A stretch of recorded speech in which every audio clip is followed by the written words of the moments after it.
Oke, kali ini kita bersama narasumber kita, Kak Ramadhani Saputra.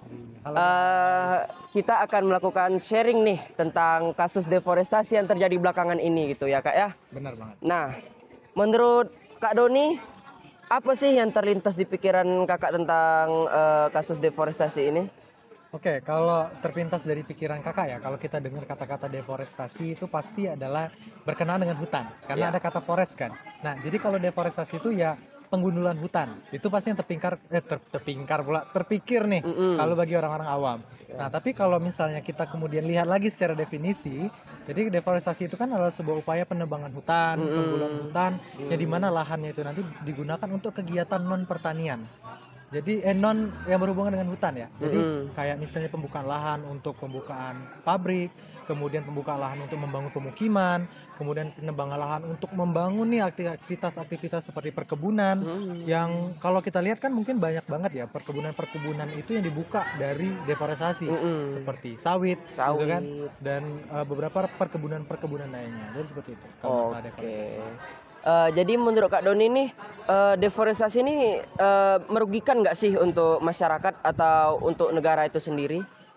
Oke, baik kalau membicarakan tentang mengenai impact dari deforestasi ini, Hmm. kita akan melihat dari berbagai macam sudut pandang. Mm-mm. Yang pertama, kakak akan coba melihat dari sudut pandang para korporat. Wih. Dari orang-orang yang kapitalis nih. Oke. Itu pasti sangat menguntungkan mereka karena mereka Mm. bisa mendapatkan lahan baru Hmm. dan melalui penggunaan hutan itu pun banyak banget caranya. Ada yang menggunakan sistem pembakaran, Iya. macam kita lihat kalau di sekitar Indralaya sekarang banyak banget ya kebakaran-kebakaran lahan yang Mm-mm. mungkin jika nanti itu dibangun ya itu bisa termasuk dalam proses deforestasi. Mm-mm. Dan Betul. dengan pembukaan lahan dengan cara ini ya dengan modal yang cukup murah gitu untuk membuka Mm-mm. lahan, tidak perlu sampai dengan cara pembakaran tadi ya misalnya, dan itu pasti akan memberikan keuntungan karena mereka bisa mendapatkan lahan, kemudian mereka juga ya bisa memperlancar lah dari proses industri mereka gitu. Nah, kalau bagi masyarakat tentunya ini akan menjadi pisau bermata dua juga. Mm-mm. Kalau yang telah buka lahan pasti mereka butuh tenaga kerja kan. Iya Nah, betul. pasti masyarakat nih bisa masuk sebagai tenaga kerja di sana. Iya. Tapi kalau berbicaranya kemudian ini nanti bagi lahan masyarakat, nanti itu juga bisa menjadi masalah bagi masyarakat karena ada Mm-mm. beberapa masyarakat itu yang terkadang dapat bukan sengketa ya, ada beberapa oknum-oknum misalnya menjual tanah mereka dengan harga murah dan Mm-mm. kemudian tidak sebanding dengan apa yang mereka dapatkan. Tentu hal ini juga berdampak kepada masyarakat. Dan yang Iya. pasti yang paling penting bagi mahasiswa-mahasiswa HI juga kita melihat tentang bagaimana nih dampaknya terhadap lingkungan. Kan Oke. banyak sekali kan dampak dari deforestasi, hutan kita berkurang, kemudian daya serap air kita berkurang, itu iklim bisa terganggu dan sebagainya. Oh begitu. Terus kalau kira-kira nih terkait dengan kasus deforestasi yang kayak pisau permata dua oleh masyarakat tadi, apakah ada peran government itu ya atau pemerintah dalam menghadapi kasus-kasus deforestasi ini Kak? Oke, kalau dari peran government itu pasti, karena memang Mm-mm. beberapa korporat-korporat itu kan terkadang mereka butuh channel di dinas terkait untuk bisa Iya. membuka lahan, perizinan dan lain sebagainya. Jadi perlu pemerintah kita dan government baik itu pemerintah daerah maupun pemerintah pusat itu memiliki visi misi yang sama untuk Mm-mm. juga memiliki pembangunan berkelanjutan yang berorientasi kepada green economic. Bagaimana kemudian dapat membangun ekonomi hijau. Mm-mm. Bagaimana kemudian pembangunan itu berdasarkan kepekaan terhadap lingkungan. Mm. Maka itu yang penting nih, penguatan regulasi, penguatan saat implementasi karena walaupun regulasi kuat, tapi kalau implementasinya masih banyak oknum-oknum nakal Mm-mm. yang misalnya nanti dibayar dikit mereka bisa ACC nih pembukaan Mm. lahan, ya itu tentu bisa menjadi dampak yang kurang baik juga. Dan Uh-uh. begitu juga nanti dievaluasi. Jadi bagaimana pembuatan regulasi, implementasi dan evaluasi itu perlu dibuat secara terintegrasi oleh pemerintah yang berorientasi kepada ekonomi hijau. Jadi begitu. Jadi terkait dengan pemerintah tadi, apa sih saran dari kakak nih kepada masyarakat di luar sana yang masih melakukan deforestasi gitu? Oke. Mungkin kita di sini akan saran ya, dan Heeh. apa sih yang harus kita lakukan? Mungkin di sini Doni akan mencoba kita bersikap sebagai seorang mahasiswa gitu. Oke.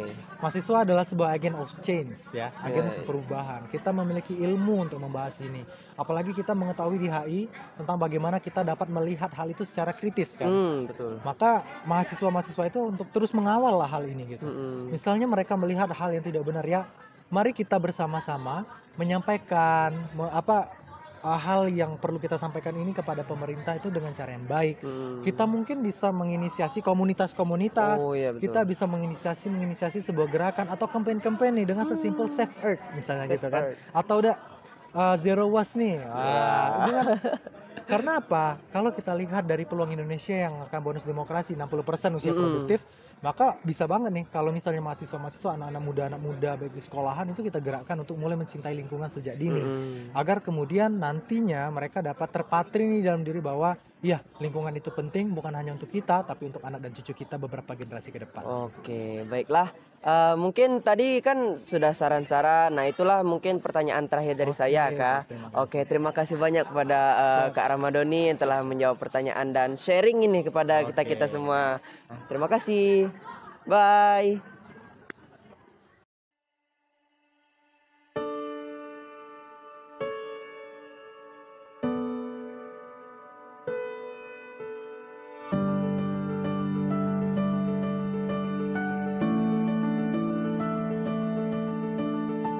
Ini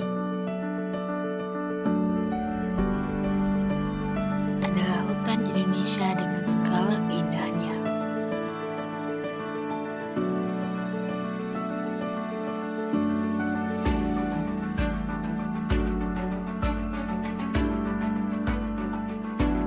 Yang memiliki kekayaan alam flora dan fauna yang luar biasa.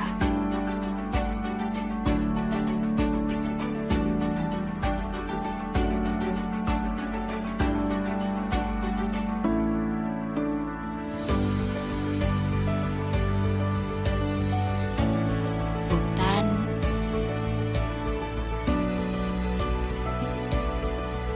merupakan salah satu sumber penghidupan masyarakat Indonesia yang sangat krusial.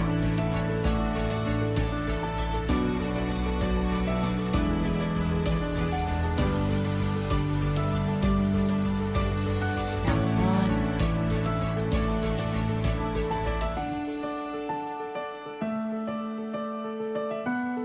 manusia tidak pernah merasa puas akan kekayaan ini.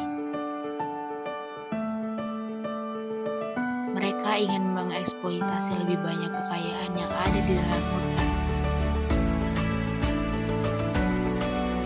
Setiap hari, ribuan hektar hutan hilang karena aktivitas manusia, seperti pembalakan, penebangan liar, bahkan pembakaran hutan pun mereka lakukan demi memuaskan nafsu mereka. Akibatnya, kehilangan hutan juga berdampak langsung pada mata pencaharian masyarakat yang bergantung pada hutan untuk kehidupan sehari-hari. Akankah kita akan terus membiarkan hutan ini berada dalam kehancuran? Lalu apa yang akan kita wariskan kepada anak cucu kita kelak?